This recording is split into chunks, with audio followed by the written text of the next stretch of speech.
बिस्मिल्लाहिर्रहमानिर्रहीम। कुरान ने ही बताया इनकार करने वाले मक्के के काफिर थे, यानी पूरा मक्का काफिरों से भरा हुआ था।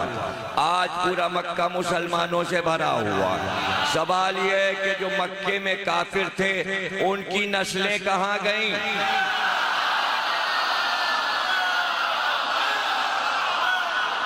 वो सारे काफिर जो कह रहे थे हम तुम्हें रसूल नहीं मानेंगे, तो अल्लाह जलाल में आ गया।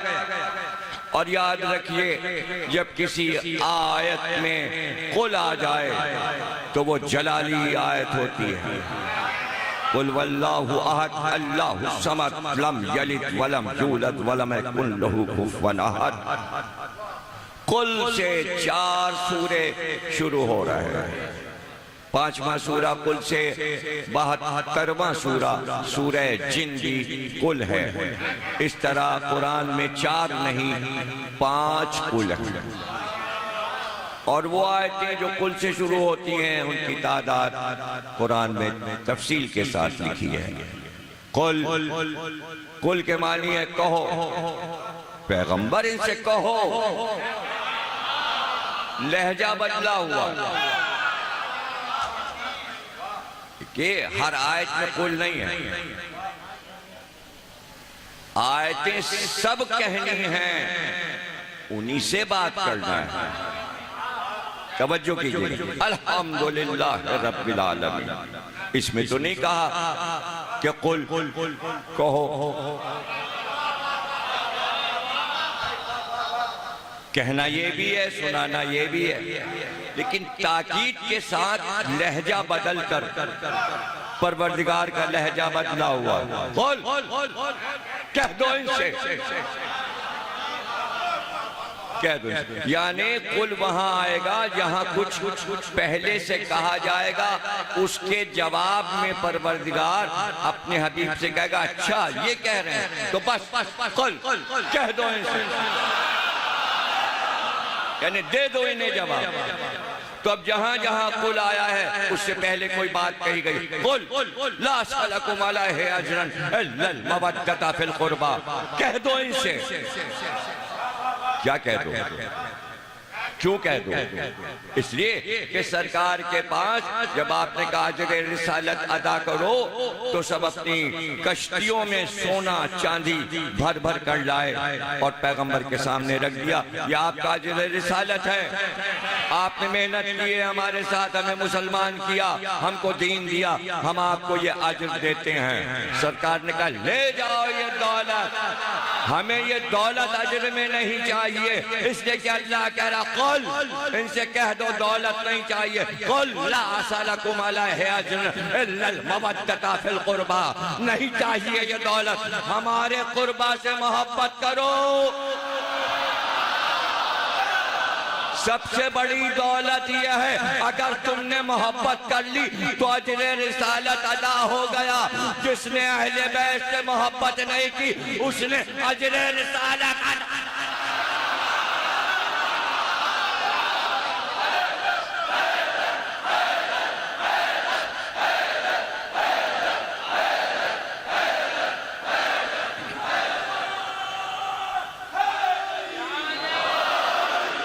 अल्लज़ीना कफ़रू लस्ता मुरसला, ये काफिर कह रहे हैं कि आप मुरसल नहीं हैं। तो बस कुल कफ़ा बिल्लाहि शहीदम बैनी व बैनकुम व मन इंदहु इल्मुल किताब। लफ्ज़ किताब पे सूरा खत्म हो गया। इल्मुल किताब कह दीजिए इनसे, काफिरों से कि नहीं मानते रसूल तो ना मानो। इसके मानी ये हैं कि अगर सारे काफिर अरब के रसूल अल्लाह को रसूल अल्लाह मानकर और कलमा पढ़कर मुसलमान ना होते तो अल्लाह कह रहा है जब भी हमारे ऊपर कोई असर न पड़ता, इसलिए कि रिसालत के 2 गवाह काफी हैं। अल्लाह तो रहेगा हमेशा और वो भी रहेगा जो आलिम किताब है। तुम कुछ नहीं कर सकते, तुम रसूल का कुछ नहीं कर सकते, मानो या न मानो। कुल कफा, कह दो काफी है, बस काफी है। लफ्ज काफी जब आ गया तो दो गवाह काफी है। कुल कफा बिल्लाहि शहीदम, एक तो अल्लाह है, बीच में वाव लगाया, और वमन इंदहु इल्मुल किताब, और वो जो आलिमे किताब है, जिसके पास किताब का इल्म है। यहाँ पर मौलाना फरमान अली साहब ने अपनी तफसीर में हाशिए पर लिखा कि इल्मुल किताब से क्या मुराद है, तो उन्होंने लिखा कि इल्मुल किताब से मुराद है जिसके पास आसमानी इल्म है। अब मैं पहले उनकी तफसीर आपको सुना दें। फरमान अली साहब का कुरान वो कुरान है जो हर घर में मौजूद है। देखिए, हर शिया के यहाँ जो कुरान है वो या फरमान अली साहब का होगा या मकबूल अहमद साहब का होगा। दो ही वो बड़े आलिम हैं जिन्होंने बर्रे सगीर में आज से 100 साल पहले उर्दू तर्जुमा और तफसीर की। अब इस 100 साल में इन दो आलिमों के अलावा तीसरा कोई उठा नहीं। तर्जुमे तो बहुत लोगों ने उर्दू में कर दिए, देख देख कर उर्दू से उर्दू कर दिया। अहले सुन्नत के यहाँ बहुत उर्दू तर्जुमे हैं, हमारे यहाँ कम हैं। उसके बाद एक आध लोगों ने किए, लेकिन तफसीर सब नहीं लिख पाए, तफसीर सब नहीं लिख पाए। हाँ, बाद में अब इधर 20-25 बरस के अरसे में कुछ लोगों ने तफसीर लिखी, कुछ ने फारसी और अरबी तफसीरों के तर्जुमे कई कई जिल्दों में कर दिए। तो पाकिस्तान में बहुत सी तफसीर जो अहले शिया तशय्यो की थी वो तर्जुमा हो गई और अब वो तर्जुमे मौजूद हैं। लेकिन फरमान अली साहब फरमाते हैं कि तमाम मुअर्रिखीन का, अहले सुन्नत का, सबका उन्होंने नाम लिखा है। सालबी, सयूती, ये अहले सुन्नत के बड़े बड़े मुफस्सिर हैं। सबका इत्तेफाक है कि यहाँ इल्मुल किताब से मुराद मौलाए कायनात अली इब्न अबी तालिब। तो शिया मुफस्सिरीन और अहले सुन्नत सब मानते हैं कि इस आयत में दूसरा गवाह जो है वो अली है। लेकिन अगर कुरान से ही साबित कर दिया जाए कि यहाँ शख्सियत कौन सी है तो वो ज्यादा अच्छा है। और वो मैं आपको बच्चों और जवानों को कुरान से ही दलील दिए देता हूँ। सूरह नमल है चींटियों वाला सूरा, और उसमें इरशाद हुआ कि सुलेमान का तख्त एक दिन हवा पर परवाज कर रहा था, और जब तख्त उनका उड़ता था और से करीब होकर फजा में, तो तमाम परिंदे परों से पर मिलाए हुए साया करते हुए चलते थे। यानी जिस वक्त वो निकलते थे तो चरिंदों, परिंदों, दरिंद, नीचे सारे दरिंदे दौड़ते हुए चलते थे। तख्त के नीचे नीचे सारे चरिंदे परिंदे खाना पीना छोड़ दे, सुलेमान की सवारी निकल रही, इसलिए कि उनका बादशाह है। अब वो कोई काम नहीं करेंगे, यानी उनका काम सिर्फ ये है कि बस अब तख्त के साथ चलना है। और 3 मील लंबा तख्त था, और उसी के ऊपर सारे अहले दरबार बैठते थे, कुर्सियां रखी हुई होती थी और उसके ऊपर सब बैठे होते थे, और वो तख्त उड़ा करता था। ये हजरत सुलेमान का मौजिज़ा कुरान ने बयान किया। और सारी रियाया, 3 मील लंबा तख्त है, सारे ओहदेदार, मनसबदार, वजीर आजम सब तख्त के ऊपर बैठे, कुर्सियां लगी, सुलेमान का तख्त लगा, और परिंदे सारे आकर साया कर लेते थे। और 3 मील तक ऐसे पर्दा किए रहते थे कि धूप नबी अल्लाह पर ना आए। सिर्फ अल्लाह को ये दिखाना था, चूंकि सुलेमान ने ऐसी हुकूमत मांगी थी कि हर मखलूक पर हमारी हुकूमत। सूरह नमल क्यों रखा गया नाम, यानी चूंटी वाला सूरा, इसलिए नाम रखा गया चूंटी वाला सूरा कि जब तख्त निकला सुलेमान का और परिंदे भी आ गए, दरिंदे नीचे आ गए, चरिंदे भी आ गए, और तमाम जिन्नात उस तख्त के गिर्द फजा में कंधे पर तख्त रखे हुए हवा में उड़ रहे होते थे। इफरीत, इफरीत का नाम भी कुरान ने लिया, ये कुरानी नाम है इफरीत। वो भी होते थे जिनको हिंदी में तर्जुमा करते हैं देव, अरबी में उसे इफरीत कहते हैं, वो भी होते थे, इफरीत भी होते थे, जिन्नात भी होते थे, और सब तख्त के गिर चलते थे और फजा में तख्त बुलंद रहता था। ऐसे में कई लाख और करोड़ चूटियां जो थीं वो चर रही थी, यानी अपने दाने को जमा कर रही थी बिलों के गिर। जंगलों में जगह जगह चूटियों के बिल होते हैं, तो चूटियों के सरदार ने चूटियों से कहा, अब ये कुरान में बयान हो रहा है, इसलिए चूटी नाम सूरा का हो गया कि चूटी बात कर रही है और अल्लाह चूटी के नाम पर पूरा सूरा कर रहा है। हालांकि उस सूरे में तख्त सुलेमान का जिक्र है, परिंदों का जिक्र है, दरिंदों का जिक्र है, जिन्नात का जिक्र है, लेकिन सबसे छोटे कीड़े का जिक्र किया। यानी बताना यह था कि वो छोटा कीड़ा जो है उस पर भी सुलेमान हाकिम है, उस पर भी हाकिम है। और ये क्या था कि हमने उसी सूरे में अल्लाह ने कह दिया मंतकुत्तैर, हमने तमाम दरिंदों परिंदों मखलूकात और हशरातुल अर्ज़ की ज़बानें अपने नबी को सिखा दी। यानी सुलेमान ऐसे आलिम थे, इतने बड़े आलिम थे कि हर दरिंदे हर परिंदे की ज़बान जानते थे और उसकी ज़बान में बात करते थे। अब चूटी कितना छोटा एक कीड़ा है, कभी किसी ने क्या चूटी को बोलते सुना? चूटी की आवाज तो किसी ने नहीं सुनी, लेकिन कुरान ने कहा चूटी बोलती भी है और उसकी आवाज भी होती है। इसलिए साइंसदान चूटियों पर रिसर्च करते करते बहुत सारी किताबें, लॉर्ड फ्राडे बहुत बड़ा फलसफी है, उसने अंग्रेजी में एक इतनी मोटी किताब लिख दी, द अंट, यानी चूटी, छोटा सा एक कीड़ा। उसके ऊपर उसने पीएचडी की और उसके लिए उसने पेशरफ में लिखा कि मैं चूटियों पर किताब कैसे लिखता। तो मैंने एक जंगल में एक कुआं तलाश किया और पता चला कि उस कुएं के गिर्द बहुत सी चूटियां रहती हैं। मैंने अपना बिस्तर वहीं कुएं के पास बिछा दिया, वहीं खाने पीने का सामान रखा, खुद ही मैं पकाता था, खुद ही खाता था कि मुझे चूटियों से दोस्ती करना पड़ी। दोस्ती इसलिए वो मेरे ऊपर चढ़ती थी, मेरे बिस्तर पे आ जाती थी, तो मैंने चूटियों की आदात व अतबार का मुशाहिदा किया। जब तक मैं चूटियों से दोस्ती न करता मैं किताब कैसे लिखता?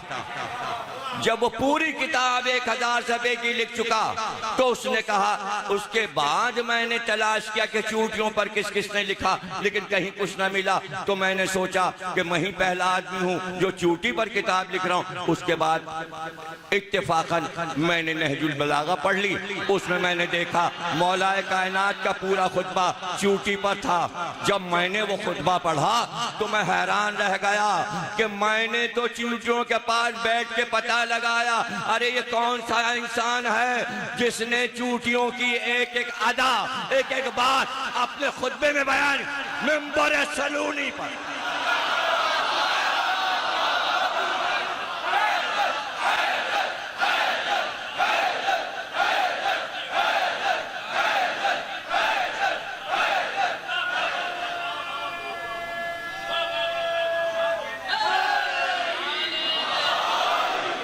खुतबा मौलाए कायनात का चूटियों पे मौजूद। कुरान कह रहा है कि चूटी बोलती है। अब साइंसदानों ने पता लगाना शुरू किया कि ये चूटी बोलती है। ऐसे हसास टेप रिकॉर्डर बनाए जाएं जो चूटी की आवाज को रिकॉर्ड करें।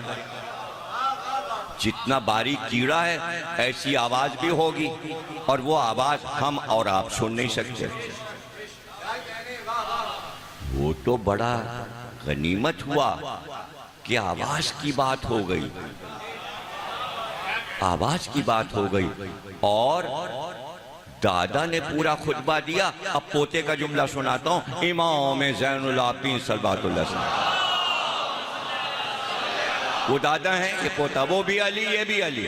आप सहीफ़े कामला के दुआ में फरमा रहे हैं रात को दुआ करते हुए, ऐ परवरदिगार तुझसे भाग कर कोई कहाँ जा सकता है और क्या तेरी तारीफ हो सकती है। अरे तू तो वो है कि पहाड़ पे जब चींटी चलती है तो तू चींटी के कदमों की चाप सुनता है।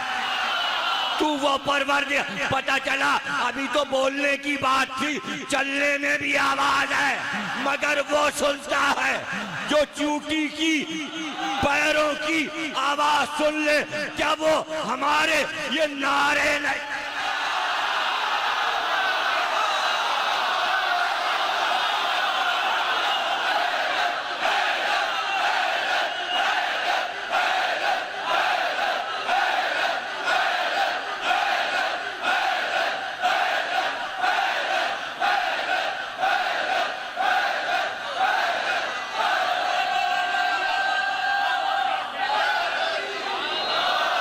माशाअल्लाह। बहुत से लोग एतराज करते हैं साहब मजलिस डिस्टर्ब हो जाती है, बयान सुनते सुनते लड़के खड़े हो जाते हैं, नारे लगाते हैं, इन्हें रोकिए, इन्हें मना कीजिए। इन्हें नहीं रोका जाएगा, इन्हें नहीं मना किया जाएगा। मजलिस का हिस्सा है। अरे इसलिए हिस्सा है कि लोग तो बहुत गुजरे, कहीं मजमू में किसी के नारे नहीं लगते सिवा अली के किसी का नारा।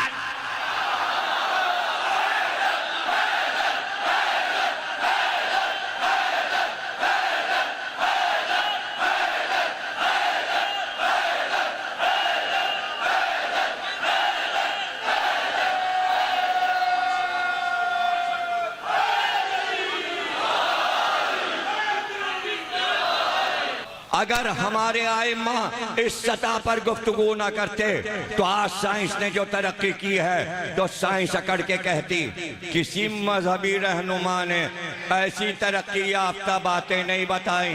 आज साइंस जब पढ़ती है हमारे आइम्मा को और चीज ईजाद करती है तो सर शर्म से झुक जाता है। हमने क्या ईजाद किया बता तो सब वो गए हैं। मोहब्बत का मरकज, मवद्दत का मरकज, ये हमको नाज किस पर है? ये हम खुले मैदानों में अपने आइम्मा का जिक्र शान से क्यों करते हैं? इसलिए कि खिदमत खल्क करके गए, इंसानियत को बुलंद करके गए, इंसानों को इल्म सिखा कर गए। मैं बता चुका कि असल मकसद अल्लाह का ये था कि हमारी खिलकत को आलिम बनाया जाए, लेकिन वही बना सकता था जो खुद आलिम हो। जाहिल खिलकत को क्या सिखा सकता था? मुसलमानों से गलती ये हुई कि अपने रहनुमा जाहिलों को चुना।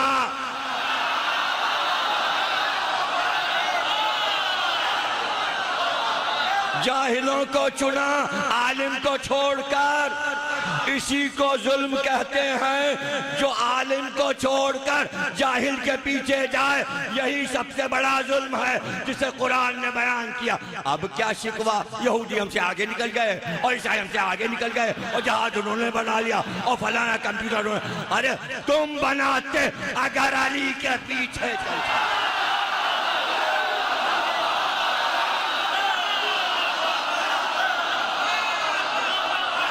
अब हम अपने बच्चों को ना बताएं, हम अपने बच्चों को बताएं।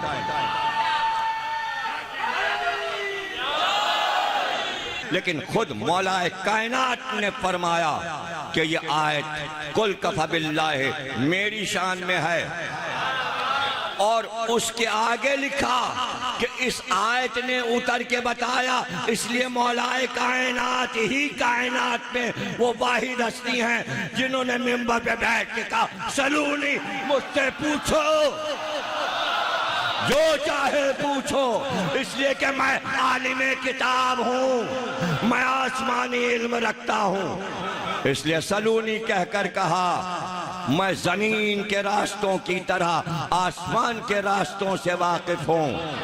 सलूनी कहने के बाद का यानी मैं आसमान के रास्ते जानता हूँ। आज इंसान आसमान में रास्ते तलाश कर रहा है, शिटिलें भेज भेज के रोक रहा है ताकि हम आसमानों में रास्ता तलाश करके वहां तक पहुंच सकें जहां मखलूकात आबाद हैं। ये भी हमारे आइम्मा ने बताया कहां कहां मखलूकात आबाद है। इमाम सादिक ने फरमाया कि जैसे तुम आज इस दुनिया में रह रहे हो, बिल्कुल इसके मुकाबिल दुनिया के उस पार, आफताब के उस तरफ तुम इस किनारे पर हो और उस किनारे पर एक और सैयारा बिल्कुल जमीन जैसा है, और वहाँ पानी भी है और हवा भी है। वहाँ एक मखलूक आबाद है जो तादाद में तुमसे ज्यादा है, जो तादाद में तुमसे ज्यादा है, लेकिन उस पूरे कुरे पर जितने लोग आबाद हैं वो सिर्फ ये जानते हैं कि 14 मासूम आए,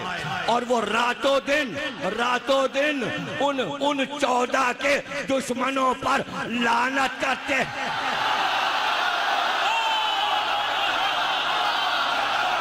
वहां उस पार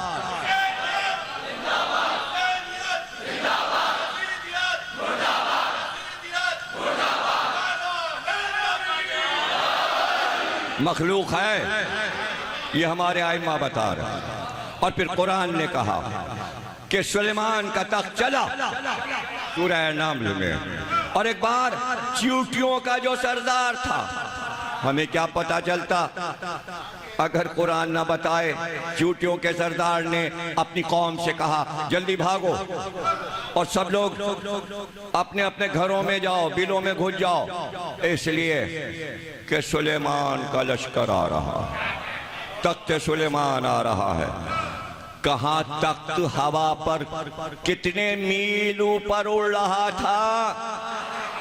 लोग कहते हैं पढ़ते पढ़ते मजलिस कभी जहाज बताने लगते हैं। अरे अहमकों, जहाज ना बताऊं तो क्या करूं? अगर सुलेमान का तख्त ना होता तो साइंसदान के तस्वुर में जहाज कैसे आता कि हवा पे हम जहाज उड़ा सकते हैं? अबे कुरान से लिया ना, आइम्मा से पता चला ना, उनको पैगंबरों से पता चला, जब भी तो तस्वुर आया तो ना बताएं, तो अब बताना तो पड़ेगा। इसलिए कि मैं तो बहुत जहाज़ों का सफ़र करता हूँ। 2 हफ्ते के लिए मैं अमेरिका गया था, 2 हफ्ते के लिए गया था, तकरीबन 16 सफ़र 17 सफ़र किए मैंने। महफिल पढ़ी, दूसरी स्टेट में पहुंच गए 8 घंटे, कैलिफोर्निया, वहाँ से पढ़ा 4 घंटे में, वहाँ से पढ़ा मैं, वहाँ ह्यूस्टन पहुंच गए, वहाँ पहुंच गए, इधर पहुंच गए, उधर पहुंच गए।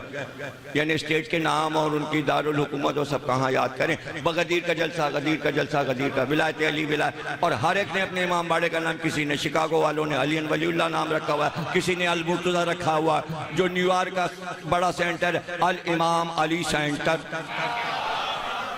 जो ईरानी हजरात का है, वहाँ 2 प्रोग्राम थे। हज़रत मुस्लिम की शहादत भी थी और ये विलायत अली का जलसा भी था ईरानी हजरात की तरफ से। वहाँ भी मैंने वहाँ के जो पेश इमाम हैं उन्होंने हमारा इस्तकबाल किया, वो भी ईरान से आए, तशरीफ़ लाए हुए हैं, उन्होंने हमें गले लगाया। उसके बाद उन्होंने मुझसे कहा 3 साल में कराची में रहा।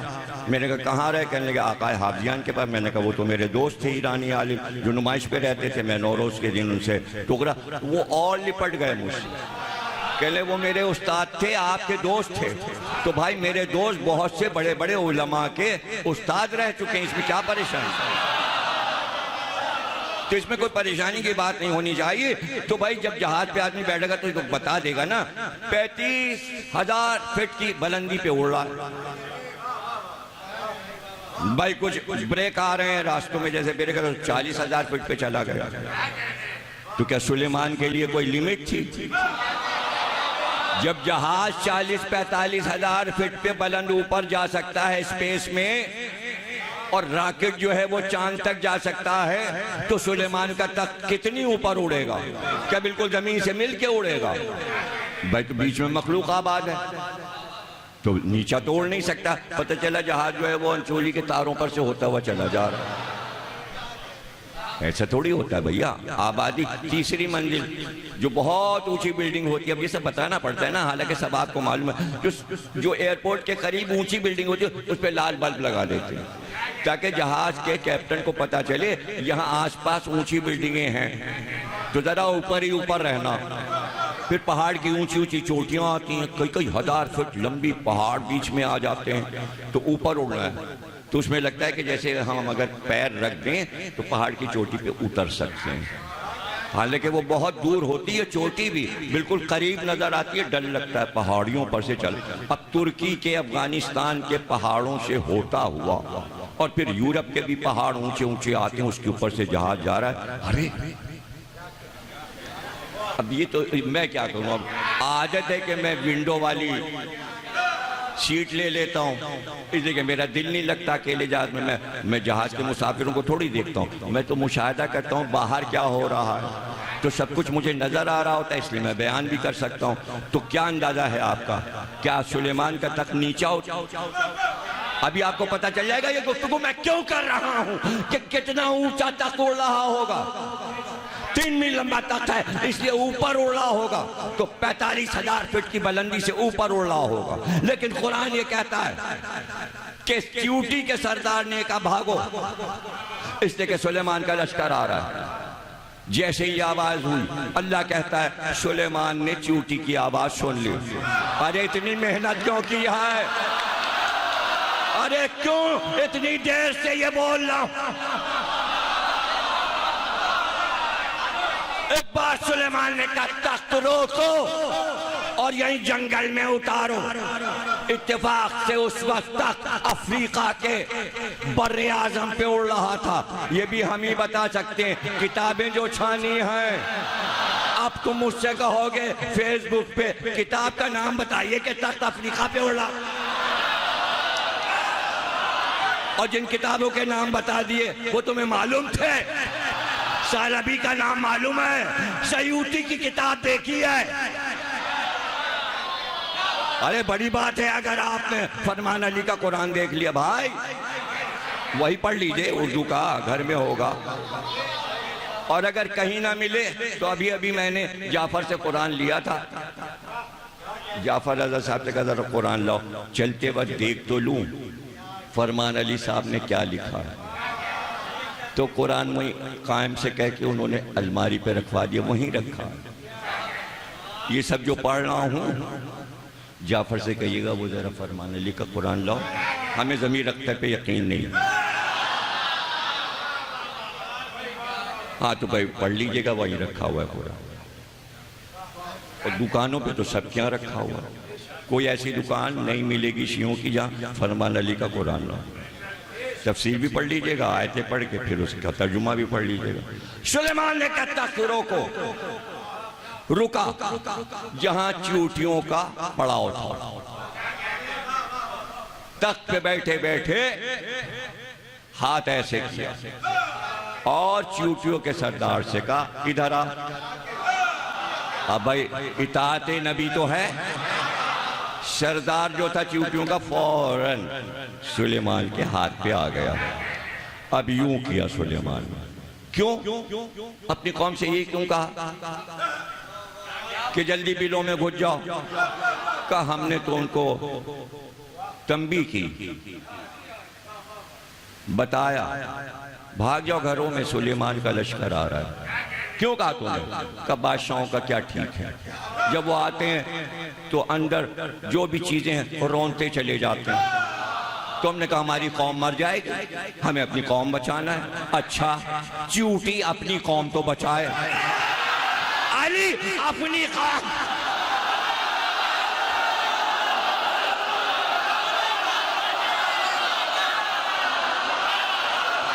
रसूल अल्लाह अपनी कौम ना बचाएं तो अपनी कौम अपनी उम्मत को बचाने के लिए रसूल कह गए अली से मोहब्बत करना तो तुम बच जाओगे, राह नजात अली है।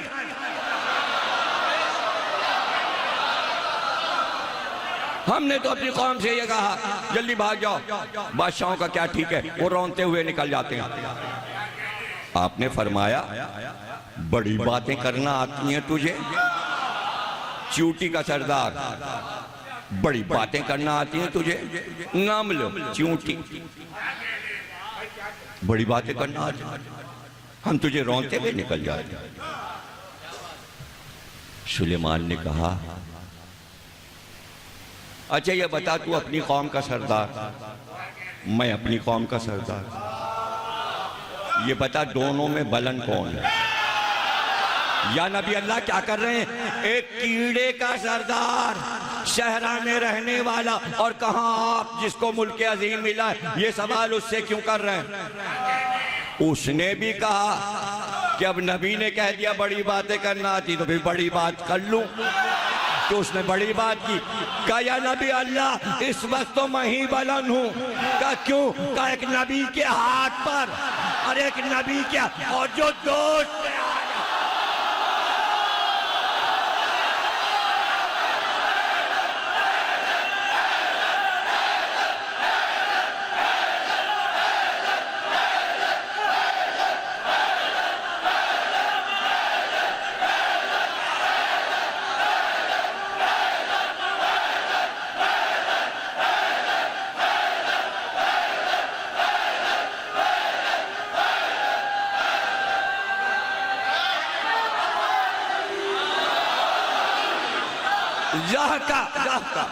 आज कहती सुलेमान हंसे, चूटी की इस बात पर जोर से हंसे, यानी उसे सजा नहीं दी। बात उसने ऐसी दलील की कह दी थी, छोड़ दिया उसे और फिर खुतबा दिया कि देखो इसे अपनी कौम का कितना ख्याल है। और इसने अपनी कौम को खुतबा दिया, कहा नहीं हम तुझे कुचलते हुए नहीं जाएंगे, इसलिए कि पूरे आया है और अल्लाह ने हमको तुझ पर बादशाह मुकर्रर किया है।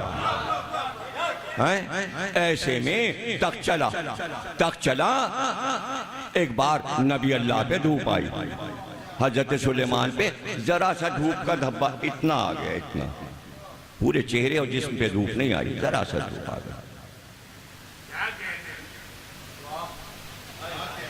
एक जगह खाली थी। आपने कहा ये कौन परिंदा था जिसने जगह छोड़ दी बगैर मेरी इजाजत के? सारे परिंदे बोले हुदूद हुदूद। सबने अपनी जान बचाई। सारे परिंदों की कौम वालों ने अपनी जान बचाई कि कबूतर बच जाए, कौवा बच जाए, हंस बन जाए, फाख्ता बच जाए, वरना सब उसमें मुलव्विस हो जाते। तो सब ने पुकार के कहा जो गायब हुआ है वो हुदूद था। अब ये याद रखिएगा लफ्ज़ हुदूद अरबी है और यही नाम कुरान में आया है, इसीलिए वो हुदूद मशहूर है। हुदूद उस परिंदे को कहते ही उर्दू में हुदूद है। अब उसका नाम उर्दू हिंदी में क्या है वो आप पता लगा लीजिए। अरबी में हुदूद कहते हैं। मगर ये याद रखिएगा जगह तो छोड़ी है, डांट तो खाई है, मगर ताज भी उसी को मिला है। मोर को सिर्फ कलगी मिली है, मूर्ख को मूर्खेश मिला है, मगर इसे ताज मिला है। ताज इसके सर पे ताज है। भाई किस बात पे तुझे ताज मिल गया और क्या क्या तुझे मिल गया? अब ये सब कुरान के हाशिए पे तफसीर में पढ़ लीजिएगा। ऊपर उड़ रहा हो बहुत ऊपर, तो बादशाह लोग और जो लोग हुदूद को पालते हैं सहरा में, वो क्यों, वजह भी सुन लीजिए कि उनके पास हुदूद क्यों। इसलिए कि हुदूद को छोड़ते हैं और वो उड़ के ऐसे ऐसे फिरता है, जेरे जमीन उसे पानी नजर आता है। यहाँ वो जाके ठोंग मारे सब समझ जाते हैं यहाँ चश्मा खोदो। उसके लिए उसकी आंख में जमीन मिट्टी नहीं है। अभी कायम साहब ने मुझे बताया, वो देखिए कालीन सबील के सामने बिछा है। मैंने कहा ये कैसा कालीन है? कहने मिट्टी के रंग का है। मैंने कहा ये तो बिल्कुल, लोगों को क्या पता चल जाएगा कालीन बिछा है, सब समझेंगे ये तो फर्श है, ये ग्राउंड का, यहाँ अमरोहा ग्राउंड का। कहने नहीं इतना मोटा है, वो तो जब करीब पहुँचेंगे तो पता चले। मैंने कहा उसे बीच में बिछा दो, किनारे तो वो बिल्कुल मिट्टी के रंग का लग रहा है। तो मेरी आंखें धोखा खा गई कि कालीन जो है वो फर्श लगने लगा। लेकिन जनाब हुदूद धोखा नहीं खाता, इसलिए कि उसकी आंख के सामने जमीन को शीशा कर दिया गया। वो शीशे के अंदर से देखता है यहाँ पानी बह रहा है। अब आपको मेरी बातों पे यकीन ना आए तो अब क्या करूं? आपकी वजह से मैंने अपनी आंखों का धोखा बताया, वरना कोई अपनी आंखों का धोखा बताता है? ये तो तजुर्बे की बातें, जितना जितना पढ़ेंगे आप उतनी बातें ज़्यादा से ज़्यादा मालूम होंगी। उसके लिए ज़मीन शीशा है और नीचे देख लेता पानी है और वो ठोंग मारता कहता है यही चश्मा है, खुदता है और पानी निकल आता है। अब हुदूद को क्या क्या नेमतें मिली हैं? अरे भाई पैगंबरों के साथ रहा है, क्या परेशानी है आपको? जब सुलेमान के पास रहा है तो कुछ ना कुछ तो उसको नेमतें मिल गई होंगी और अल्लाह ने दी होंगी। सबने कहा हुदूद, अब कुरान है ये भाई, हमसे बहस ना कीजिएगा आप, और कोई हवाले की जरूरत नहीं है, कुरान की आयत पढ़ लीजिएगा। उनका अच्छा, बगैर नबी की इजाजत की जगह छोड़ा, आए मैं इसकी गर्दन काट के मिलोड़ के रख दूंगा, मैं इसे हलाल कर दूंगा, मार दूंगा, इसकी गर्दन अलग कर दूंगा, काट दूंगा। तो ये तय हो गया सुलेमान के इस किस्से में कुरान की सूरह नम्ल की इस आयत से कि अगर कोई नबी के इजाजत के बगैर जगह छोड़ दे,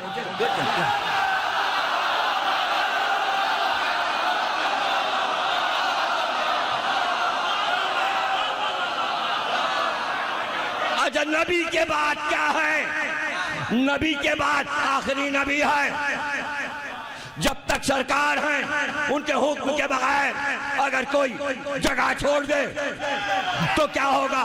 जंगे उहद याद है, नबी ने कहा था जगह नहीं छोड़ना, सबने जगह छोड़ी, उधर ही से दुश्मन।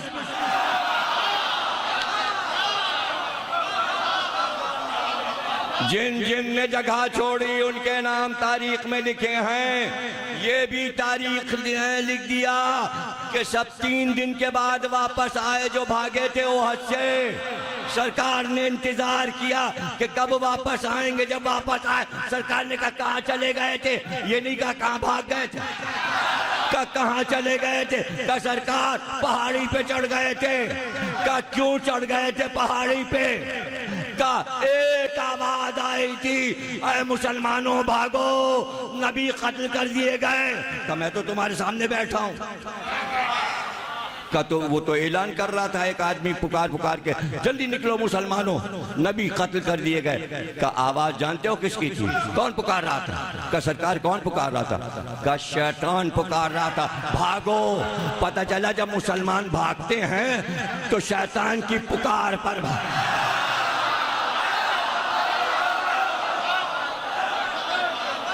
भागो।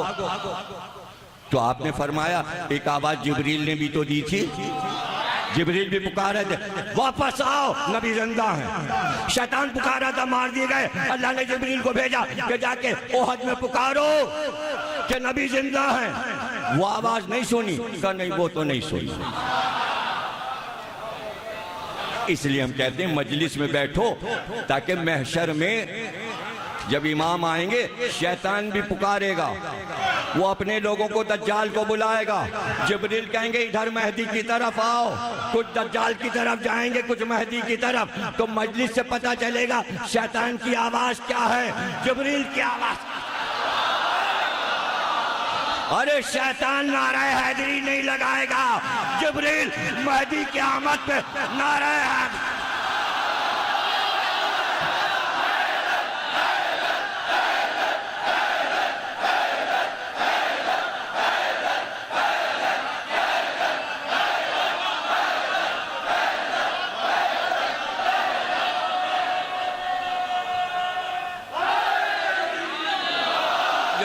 माशाअल्लाह, अल्लाह आपको नजर बस से बचाए। जगह नहीं छोड़ना। तो अब सवाल ये है कि अगर एक परिंदा जगह छोड़ दे तो नबी कहता वाजिबुल कत्ल है। अब अली नहजुल बलागा में, नहजुल असरार नहीं, ना ना ना, नहजुल बलागा जो मौजूद सुन्नी शिया सब ने तर्जुमा करके छापा है। गुलाम अली अहसन हर साल छापता है, जुमले ना पकड़ा कीजिए, छपता है नहजुल बलागा मौजूद। उसमें खुतबा एक है जो फरिश्तों पर है।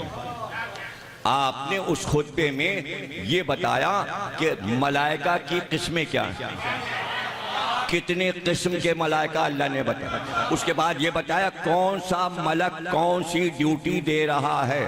वो कौन से मलाइका है जो आर्श उठाए हुए, वो कौन से मलाइका हैं जो सूरज को लाते ले जाते हैं, वो कौन से मलाइका है जो चांद के साथ साथ हैं, सितारों के साथ साथ हैं, वो कौन से मलाइका हैं जो ज़मीन पर मुकर्रर हैं, वो कौन से फरिश्ते हैं जो पानी पर और समंदर पर मुकर्रर हैं, फ़ज़ाओं में, हवा में, खला में, यहाँ से लेकर अर्श तक, कुर्सी तक, सिदरा तक।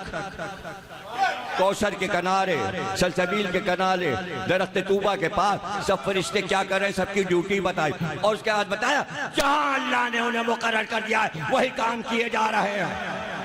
और अगर उनमें से कोई फरिश्ता बगैर अली के इज़्न के जगह छोड़ दे तो वो जलकर खाक हो जाएगा।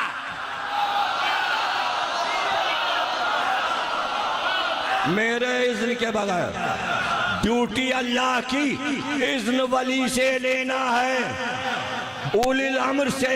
अम्र इसका है, साहिब अम्र ये है, हजरत हुज्जत ये है, इजाजत इससे लेनी है। इसलिए कि हाकिम जमीन व आसमान का ये है। इमाम महदी से फरिश्तों को इजाजत लेनी होती है।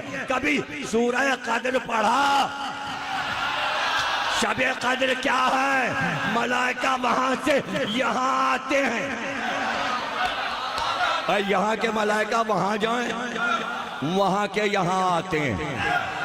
पता चला वली इमाम महदी हैं, रूह और मलाइका तनस्सलुल मलाइका व रूह फीहि बिइज़्नि रब्बिहिम, अपने रब की इजाजत से महदी के पास आते हैं। अल्लाह कहता है जाओ, वहां जाओ, अम्र लेकर जाओ, अम्र इरादा लेकर जाओ। नहीं पढ़ते सूरह कद्र भी लोग नहीं पढ़ते। हालांकि लिखा है शब कद्र में 70 बार सूरह अन्ना तस्बीह पे पढ़ो, बड़ा सवाब है, बहुत सवाब है। शब कद्र में 70 बार पढ़ो और मगरिब की नमाज में बड़ा सवाब है। सूरह अन्ना रात को पढ़ो, सूरह अलहम के बाद। ये बातें भी तुम्हें किसी ने बताई हैं?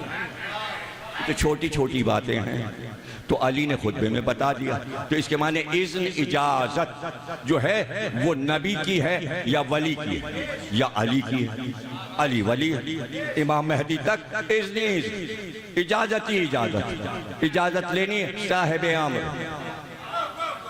थोड़ी देर में हुदूदा के तख्त पे बैठ गया सुलेमान के सामने। आपने डांट के कहाँ था जो इतनी देर में आया?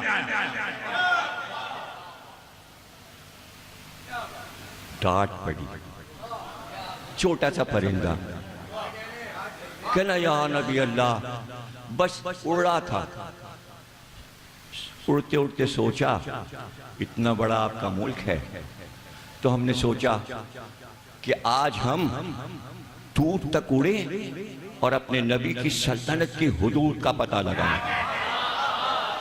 अच्छा, एक छोटा सा परिंदा सुलेमान जैसे नबी की हुदूद तलाश करने निकला है। अरे वो परिंदा है तो हुदूद तलाश कर रहा है। आप भी परिंदे हो, अली की हुदूद तलाश कर रहा है। अरे वो तो उड़ के पता लगा रहा था, तुम्हारे पास तो पर भी नहीं है कि ऊपर जा सको। हुदूद कहाँ मिलेगी? यहीं यहाँ मिल जाएगी। महलों में हुदूद तलाश हो रही है। पाकिस्तान जैसे छोटे मुल्क में अली की हुदूद। अरे किसी बड़े मुल्क में रहते होते, रूस वूस में कहीं जिसका एरिया बड़ा है, चाइना, बड़े बड़े मुल्क, तो चलो हुदूद देखते घूम फिर के। अरे दीवारें चीनी लोग नहीं देख पाते कहाँ तक चली गई है। दीवारों की हुदूद नहीं मिल रही, पहाड़ों की हुदूद नहीं मिल रही, साइबेरिया के मैदानों की हुदूद नहीं मिल रही, अफ्रीका के जंगलों और सहराओं की हुदूद नहीं मिल रही, समंदरों की हुदूद नहीं मिल रही। आपको अली की हुदूद।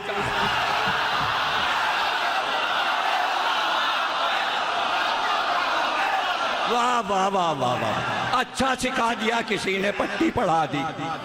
फज़ाइल अली की हुदूद।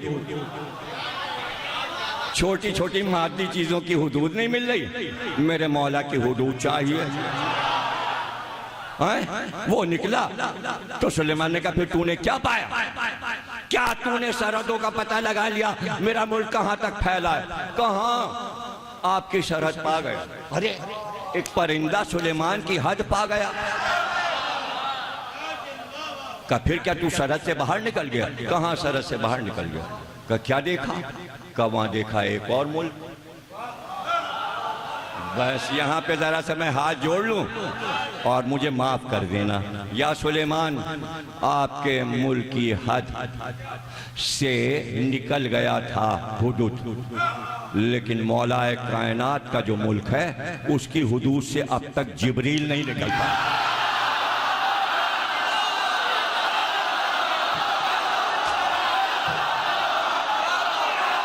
भाई सलामत रहो।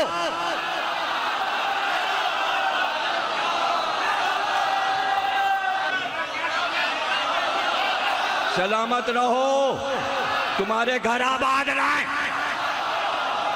जियो सलामत। का फिर क्या देखा तूने? का मैंने देखा, हाय क्या बताऊं मेरा खौफ। और फिर अगर लंबी हो गई तकरीर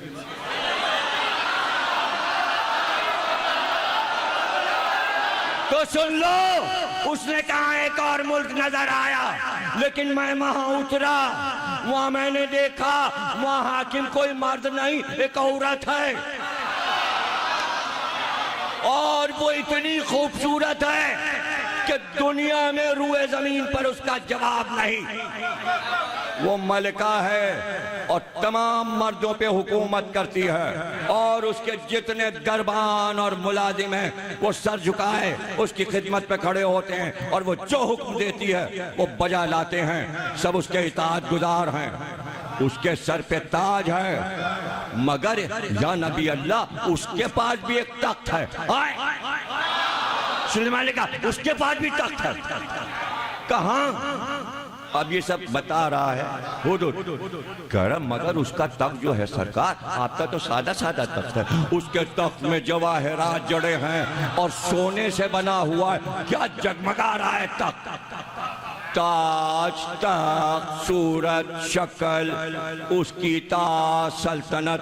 पहले तो यही कयामत के कोई और मुल्क है पड़ोस में। सुलेमान को बर्दाश्त नहीं हुआ कि मेरे मुल्क के पड़ोस में कोई दूसरा मुल्क बन जाए। नहीं समझे? तो क्या नबी ये चाहेंगे कि जो मुल्क अल्लाह ने मुझे दिया है उसके पास कोई सकीफा में मुल्क बन जाए?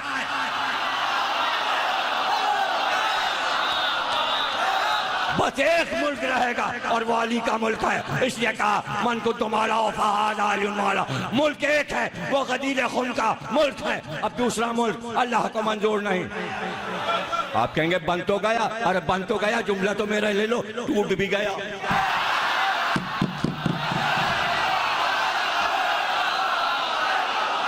अब कहां है? अब कहां है? मुल्क तो अली का है, जो आखिर में आएगा उसी का तो होगा मुल्क। अली के बाद कौन आया? अली के बाद कौन आया? मुल्क तो अली पे खत्म हो गया, फिर अली का मुल्क अली को वापस मिल गया। अब बोलिए, दरमियान से सब माइनस कर दीजिए। मुल्क पहले भी अली का था, बाद में भी अली का है, बीच में कुछ नहीं है, दरमियान में कुछ नहीं है। अब कयामत तक मुल्क अली का है। उनके बेटे ही हुकूमत करेंगे, उनका बेटा ही हुकूमत कर रहा है। आप फौरन परेशान हो जाते हैं, बहुत दूर निकल जाते हैं, वहीं पे वापस जाए, हाँ वहीं पे वापस जा रहा है। अच्छा तूने क्या देखा? का ये देखा का अच्छा बस बुलाया कातिब को, लाओ कलमदान, लिखो खत। आप कहेंगे फिर ये हट गए मौजूद, क्या करूं हटना पर? कुरान में 114 सूरे हैं। कितने? 114 सूरे। हर सूरे पर बिस्मिल्लाहिर्रहमानिर्रहीम, यानी 114 बिस्मिल्लाह भी होने चाहिए हर सूरे पे बिस्मिल्लाहिर्रहमानिर्रहीम। लेकिन बिस्मिल्लाहिर्रहमानिर्रहीम 113 है, इसलिए कि नमा सूरा सूरह तौबा, जिसे सूरह बरात भी कहते हैं, उसके ऊपर बिस्मिल्लाहिर्रहमानिर्रहीम नहीं लिखा। बगैर बिस्मिल्लाह के वो सूरा पढ़ा जाता है। पूछा गया भाई मुफस्सिरीन से कि बिस्मिल्लाह के बगैर तो दुनिया का कोई काम ही नहीं होता, और ये सूरा का, इस सूरे में अल्लाह गुस्से में है। अब वो कह रहा है कि जिनकी बातें अल्लाह कर रहा है गुस्से में, उन पे इताब कर रहा है, और वो कह रहा है रहमान और रहीमियत बिल्कुल खत्म। इसके माने कभी कभी गुस्से में कुछ लोगों पे रहीमियत उठा लेता है। रहमानियत उठा लेता है और कहार और जब्बार बन जाता है। और क्या है सूरा? अज़ानुम मिनल्लाहि व रसूलिही, ऐ मेरे रसूल जाकर अजान दो, और वो अजान अल्लाह और रसूल की तरफ से हो, उसी का नाम सूरह बरात है। जाओ जाके अजान दो और काफिरों और मुशरिकों से कह दो आज के बाद एक काफिर और मुशरिक खाने काबा में नहीं आ सकता, कदम नहीं रख सकता। इताब जलाल निकल जाए सब बाहर।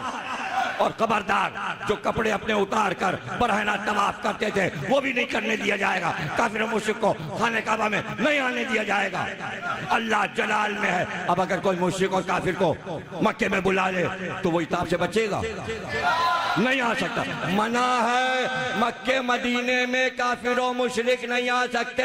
इसीलिए अली ने अपना दारुल हुकूमत मदीने से हटाकर कूफा बनाया कि बाहर वाले, चाइना वाले, हिंद वाले, सिंध वाले जब आएंगे कलमा पढ़ने तो पहले जब आएंगे तो काफिर होंगे, तो वो रोज़ा रसूल के पास से गुजरेंगे। अल्लाह ने मना किया है हरम में काफिर मुशरिक।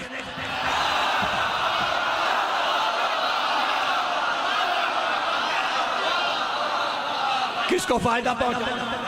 अली के इस इक़दाम से किसको फायदा पहुंचा? फायदा ये पहुंचा कि अली के बाद किसी अरब बादशाह ने दारुल हुकूमत फिर मदीने को नहीं बनाया। क्यों? रियाज है, इसलिए कि हर मुल्क का सफीर दारुल हुकूमत में रहता है। वो मुशरिक भी है, वो काफिर भी है, मदीने में नहीं रह सकता था। इसलिए अब दारुल हुकूमत न मक्के आ सकता है न मदीने आ सकता है। इसलिए कि हरम में न काफिर आ सकता है न मुशरिक आ सकता है। मना कर दो। बुलाया रसूल अल्लाह ने, ले जाओ काफिरों मुशरिकों को डांट के भगा दो खाना। अरे कुछ थोड़े से हैं। गए, आधी दूर पहुंचे, जिब्रील आए। किसको दे दिया सूरा आपने? उनके बस की बात नहीं है। उसको भेजिए जो आप में से हो, जो मिन्नियत की मंजिल पर हो। अली मुझसे है, मैं अली से हूं। जो आपका हो, आप में से हो, उसे बुलाइए। अली को बुलाया, कह जाओ सूरह बारात उनसे ले लो और तुम जाके पहुंचाओ। अली कहते मैं पहुंचा, मैंने सूरह बारात ले लिया, लेके मक्के पहुंचा। खाना काबा के चारों तरफ पहाड़ियों पे चढ़ के इधर उधर पूरे मक्के में चक्कर लगाया और जगह जगह खड़े होकर सूरह बारात पढ़ना शुरू किया। किसी ने नहीं लिखा कि हाथ में पारा लिए हुए थे या कागज। अभी तो सूरा उतरा है, मगर अली को पूरा इतना बड़ा सूरा ज़बानी याद था। अगर कागज हाथ में होता तो अली ये क्यों कहते मैं सूरा पढ़ता जा रहा था और जुल्फ़िकार पे हाथ। उनका बस नहीं था कि मेरे टुकड़े टुकड़े करके पहाड़ों पे फेंक दें। लेकिन जब वो दांत पीस रहे थे, मुंह से झाग निकल रहा था, इसलिए कि काफिरों की मजम्मत, मुशरिकों की मजम्मत मैं बयान कर रहा था और वो गोल के गोल चारों तरफ मुझे घेरे हुए थे। लेकिन जब उनकी नजर जुल्फ़िकार पे जाती,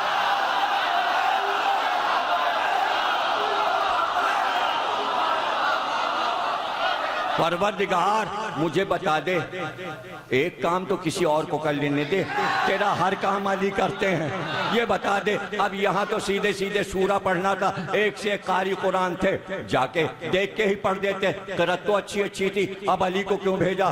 तो आसमान से मेरे ऊपर एक निदा आई, का अहमक बेवकूफ, तू अल्लाह की मसलहतों में बोलता है, बदतमीज, तुझे पता नहीं अल्लाह जो कुछ करता है वो सोच कर। अगर किसी और को भेज देते तो काफिर उससे कहते कल तक तुम्हारे बाप भी यहाँ, तुम्हारे दादा भी यहाँ। सिर्फ अली से कोई न कह सका कि तुम्हारा बाप दादा।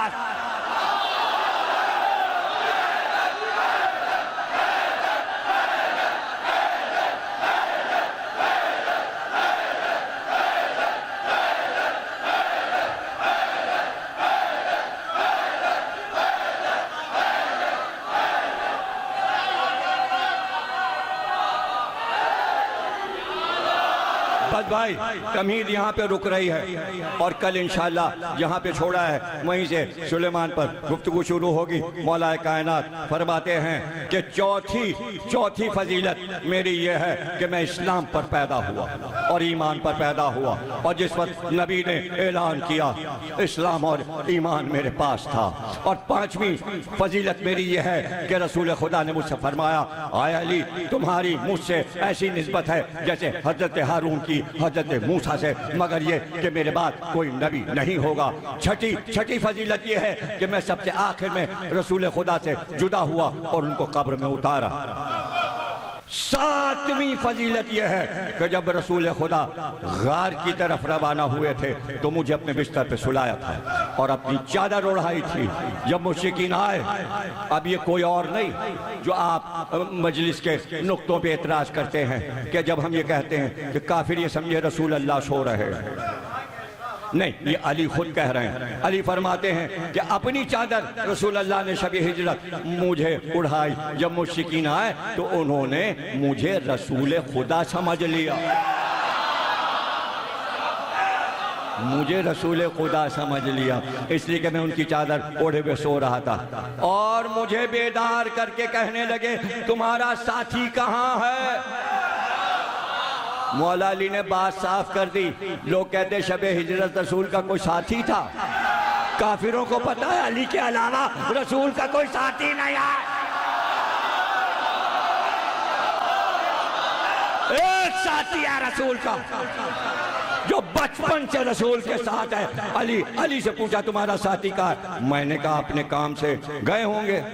वो लोग कहने लगे अगर वो भागे होते, देखिए दलील मौला अली फरमा रहे। काफिर कहने लगे कि अगर वो भागे होते तो ये भी उनके साथ भाग गया होता। अली को इसलिए छोड़ा था ताकि कोई ये न कह सके नबी भाग गया। तो अली किसे कहते हैं? जो नबी की शान को बरकरार रखे, उसका नाम अली है। इसलिए अली की फजीलतें पढ़ते रहो मिंबरों से। आठवीं फजीलत मेरी यह है कि रसूल खुदा ने मुझे इल्म के 1000 बाब तालीम किए कि हर एक से 1000 मैंने खोले, नीज मेरे अलावा ये इल्म किसी को रसूल अल्लाह ने तालीम नहीं फरमाया। रसूल के इल्म के तन्हा वारिस मौला कायनात। नवी फजीलत कहते हैं यह है कि रसूल खुदा ने मुझसे फरमाया, आय अली जिस वक्त अल्लाह अव्वलीनों आखरीन को मशहूर करेगा तो अंबिया के मेंबरों के ऊपर मेरे लिए एक मेंबर नस्ब किया जाएगा। यानी सारे अंबिया को एक एक मेंबर मिलेगा। मैदान महशर में अव्वलीनों आखरीन सब जमा होंगे और अंबिया को एक एक मेंबर मिलेगा और वो सिर्फ तशरीफ फरमा होंगे। सरकार फरमाते हैं मेरा मेंबर सबके ऊपर होगा। अली फरमा रहे रसूल अल्लाह कहते हैं सबके ऊपर मेरा मेंबर नस्ब कर और औसिया के मेंबरों के ऊपर तुम्हारे लिए एक मेंबर नस्ब किया जाएगा, बस तुम उस पर मेंबर पर चढ़ोगे। 10वीं फजीलत यह है कि मैंने रसूल खुदा को फरमाते सुना, आया अली क़यामत के दिन मुझे कोई चीज अता नहीं की जाएगी, कोई चीज अता नहीं की जाएगी, कोई चीज अता नहीं की जाएगी मगर ये कि मैंने तुम्हारे लिए भी उस जैसी चीज की अल्लाह से दरखास्त कर दी। नहीं समझे? यानी रसूल बता रहे हैं मेराज में गुफ्तगू हुई है। रवायत देखिए, ये तो हदीस है रसूल अल्लाह की। जब पूरी रवायत आप पढ़ेंगे पता चलेगा जब अल्लाह ने कहा हम तुम्हें महशर में ये अता करेंगे तो रसूल अल्लाह ने कहा ये तमाम चीजें जो तू मुझे देने वाला है ये सब मुझे अली के लिए भी चाहिए। अरे जल मारो, कर लो ना हसद, मोहब्बत हो तो ऐसी। तू मुझे अता कर रहा है भाई, यही चीजें जो अब ये जो में मुझे बता दो नबी को क्या क्या मिलने वाला है। फेरिस बना के लिया और हुदूद मुकर्रर कर लो महशर में नबी को क्या क्या मिलने वाला है। मैं तो नहीं पूछूंगा क्या क्या मिलने वाला है और तुम फेरिस बना के भी लाओगे जब भी मैं कहूँगा कि अच्छा बना लाए फेरिस, वो बना लिया ना, ये सब अली को भी मिलेगा। हाँ अब भाई सबसे बड़ी चीज रसूलुल्लाह को क्या मिलेगी? शिफात। शिफात तो जब कहा होगा तुम ही सबको बख्शवाओगे रसूल, तो फौरन रसूलुल्लाह ने कहा होगा यही मुझे अली के लिए भी चाहिए।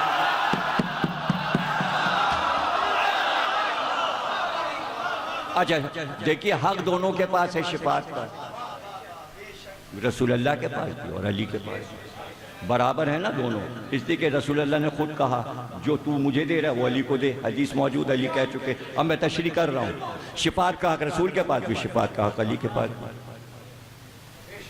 और सारे अंबिया को भी रसूलुल्लाह के पास आना पड़ेगा कि हमारी उम्मत, हमारी उम्मत।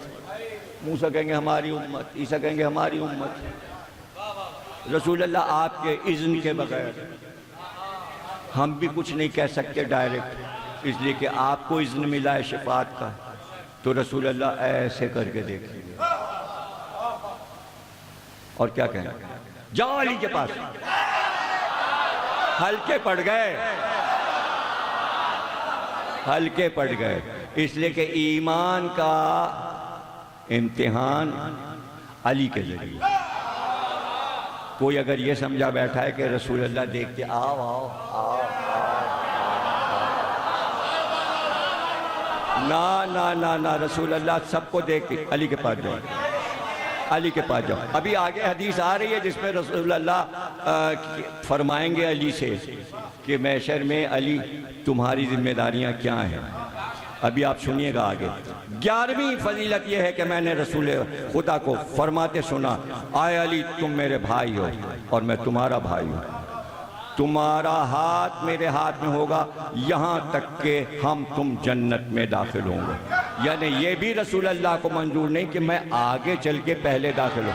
दोनों भाई साथ, महशर में साथ, जन्नत में साथ।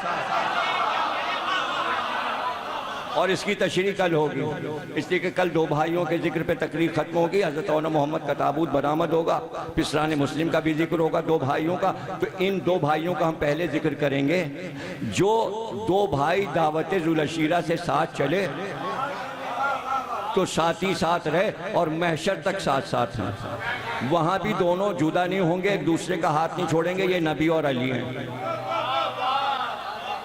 वहाँ महशर में भी दोनों साथ ही साथ होंगे। उसके बाद आप फरमाते हैं कि 12वीं फजीलत यह है कि मैंने रसूल खुदा को फरमाते सुना, आए अली मेरी उम्मत में तुम्हारी मिसाल हज़रत नूह की कश्ती की मानंद है कि जो इसमें सवार हो गया वो नजात पा गया, जबकि उससे रूगर्दानी करने वाला गर्क हो जाएगा। जिसने तुम्हें छोड़ दिया वो गर्क हो गया। यानी राह नजात अली फरमा रहे हैं, मैं हूँ, रसूल खुदा ने फरमाया। 13वीं फजीलत यह है कि रसूल खुदा ने अपने दस्ते मुबारक से मुझे अपना अमामा पहनाया था और मेरे लिए दुश्मनों पर फतहमंद होने की दुआएं की थी, लिहाजा मैंने अल्लाह ताला के इज़्न से उन्हें शिकस्त दे दी। अमामा जो पहना दिया, अमामा मुझे पहना दिया। 4वीं फजीलत यह है कि रसूल खुदा ने मुझे हुक्म दिया कि मैं अपने हाथ उस गोसफन के थन पर फेरूं कि उसका थन खुश्क हो गया था। लिहाजा मैंने अर्ज किया, ऐ अल्लाह के रसूल, बल्कि आप हाथ फेर दें। ये कल मैं तकरीर कर चुका काज़मैन में कि जहां पर काम नबी खुद करते तो हो जाता। भाई एक आदमी आया, उसने कहा सरकार हमारे जानवर ने दूध देना छोड़ दिया। सरकार उसके ऊपर हाथ फेर देते, और वो दूध देने लगे। सरकार के हाथ में मोजिज़ा था, पत्थर उठाएं तो वो ला इला कहे, किसी कीड़े को हाथ पर रख लें तो वो ला इला कह दे। हाथ में मोजिज़ा है। मगर अली फरमा रहे हैं, रसूलुल्लाह ने मुझसे कहा तुम हाथ फेरो। अब समझ में आ रहा है कि रसूल के पास तो हर चीज थी और सब देख चुके थे कि साहिब मोजिज़ा हैं। अब ये जताना चाहते थे रसूलुल्लाह कि जो जो मोजिज़े मेरे पास हैं सब अली के पास हैं। जैसे मुझ पे ईमान लाओ वैसा ईमान अली पे लाओ, कितने खुशकिस्मत हैं आप और आपकी माएँ कितनी खुशकिस्मत हैं कि आपके कान में सबसे पहले ये आवाज़ बचपन में पड़ गई, जैसे रसूल की इताअत है वैसे ही अली की इताअत है। ये आपने अपने माँ बाप से सीखा है ना, आपने अपने घर से सीखा है कि मोहब्बत अली क्या है, तो आप सीखे बैठे हैं, आपको सिखाने की ज़रूरत नहीं है, आप सिर्फ अपना हाफजा ताज़ा करने आए हैं। तो रसूल अल्लाह ने मुझसे कहा, मैंने कहा अल्लाह के रसूल आप हाथ फेर दें। आपने फरमाया आए अली तुम्हारा काम मेरा काम है, तुम्हारा फेल मेरा फेल है। ये बताना था कि जो जो तुम करोगे मेरे बाद वो तुम नहीं कर रहे, मैं कर रहा हूं। अब कोई अली पे एतराज नहीं हो सकता। बादे नबी कितने काम अली ने किए। अगर सिफ़ीन में तलवार चल रही है तो रसूल चला रहे हैं, अगर जमल में तलवार चल रही है तो रसूल चला रहे हैं, अगर नहरवान में तलवार चल रही तो रसूल चला, और अगर किसी को अली माफ कर रहे हैं तो रसूल माफ कर रहे हैं, और अगर किसी को अली तलाक दे रहे हैं तो रसूल तलाक।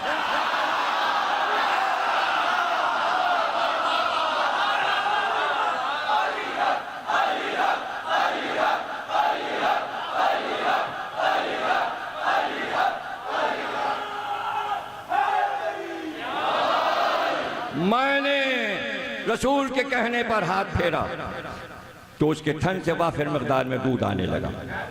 इस मौके पर मैंने रसूल खुदा को उस दूध में से एक घूंट पिलाया। उसके बाद एक बूढ़ी औरत प्यास की शिकायत करने लगी तो मैंने उसे भी पिलाया। तो रसूल खुदा ने फरमाया मैंने अल्लाह से दरख्वास्त की थी कि वो तुम्हारे हाथों इस अम्र को मेरे लिए मुबारक करार दे, तो उसने ऐसा ही किया। अब एक बात साबित है भैया, और वो मान लीजिए आप, इसलिए कि इसी पर हम गुफ्तगू करके तकरीर को तमाम करते हैं, और वो ये कि रसूल अल्लाह ने अली की जितनी फजीलतें सुनाई और जो जो कहा पहले अल्लाह से इज़्न ले। क्या आपको बात पसंद नहीं आई? अरे भाई पसंद कीजिए। इज़्न इसलिए ले लिया कि गदीर खुम में एक कमबख्त ने, उसका नाम था हारिस बिन नोमान फहरी, उसने कहा अगर तुमने अपनी तरफ से ये ऐलान किया है मन कुन तो मौला, तो रसूलुल्लाह ने कहा ना, मैंने खुद मौला नहीं बनाया, अल्लाह ने मुझसे कहा कि आज अली को मौला बना दो। उसने कहा अगर अल्लाह ने किया है, भाई ये सबक है सबके लिए, हर मजहब हर मकतबा फिक्र के लिए, इसको याद रखिए और भूले नहीं। अपनी डायरियों में लिख लीजिए आज जाके जुमला कि अली की किसी फजीलत से इनकार, अली का कुछ नहीं बिगड़ेगा, अल्लाह की तौहीद का इनकार है।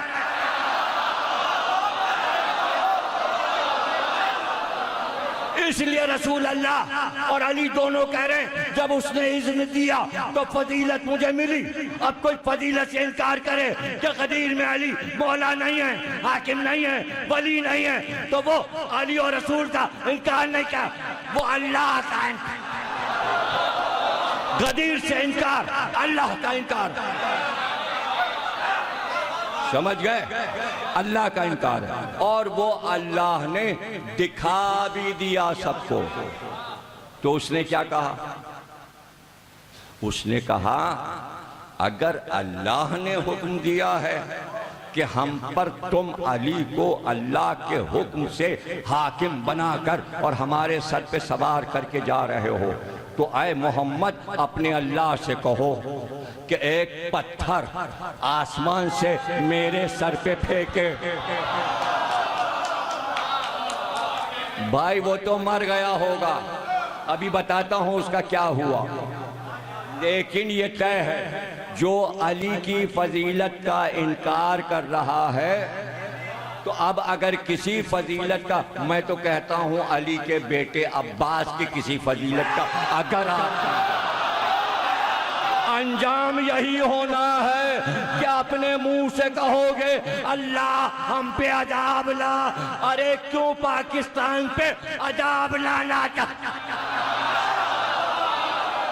ये हैदर भाई बैठे हैं, इनके छोटे बेटे ने बचपन से मजलिस सुनी, इस वक्त इंचार्ज है जियो टीवी पर, और उसने मेरे साथ एंकर बनकर, मैंने कहा तुम बैठो, मैं किसी के साथ नहीं बैठूंगा। बोल टीवी में 9 को प्रोग्राम आएगा बगैर एडिटिंग के। बोल पूरा प्रोग्राम 9 मुहर्रम को देने जा रहा है, मेरा प्रोग्राम चलेगा। देखिए आजादारी पर एक एक चीज मैंने बयान की। उन्होंने पूछा जुलझना क्यों, अलम क्यों, ताबूत क्यों? मैं कहीं मसले का शिकार नहीं हो जाता। क्यों? किसके लिए? किसके लिए मसले? काहे के लिए? सच बोलना है। इसलिए मैं जो कुछ पढ़ रहा हूं मेरे भाइयों, फेसबुक पे ये बहस की जगह नहीं है। हमने सर्च किया था, फुला चीज नहीं मिली। अहमक, गूगल जो चीज डाल रहा है वो किताब से डाल रहा है, उसके ऊपर वही नहीं आ रही गूगल और फेसबुक पे, वो किताब से चीज डालता है। वहां तुम्हें ये रवायतें नहीं मिलेंगी, ये खिसाल तुम्हें वहां मिल जाएगी। हाँ, तुम लोड करोगे तब ये किताब आएगी। तो हजरत अब्बास के मोजिज़ात वहां तलाश करोगे।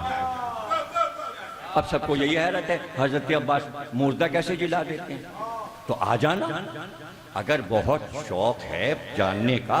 8 मुहर्रम को सिर्फ ये नहीं पढ़ूंगा, आज ऐलान कर रहा हूँ, 8 मुहर्रम को हजरत अब्बास का ताबूत निकलेगा। यहाँ से शुरू करूंगा कि अल्लाह ये कहता है कि ये सूरह अलम भेज रहा हूँ हबीब, अगर मुर्दा पे पढ़कर फूंक दी जाए तो वो जिंदा हो जाएगा।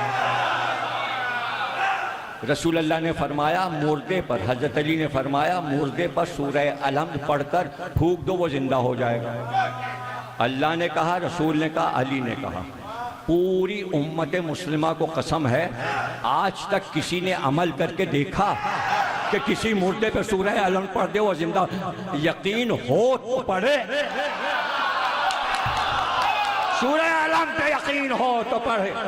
बल्कि अली ने यह फरमाया सिर्फ बिस्मिल्लाहिर्रहमानिर्रहीम कहो। जमल में हाथ कट गया, जवान था 20 साल का, लड़ते लड़ते दुश्मन ने हाथ काट दिया। हाथ उठा के अली के पास लाया, कमौला ये हाथ। आपने हाथ लिया, जोड़ा, जुम्बिश हुई, लब पे हाथ जुड़ गया। अब खड़ वहां पे रुक गया, हट्टी था ना, जिद्दी। बोला क्या पढ़ लिया आपने?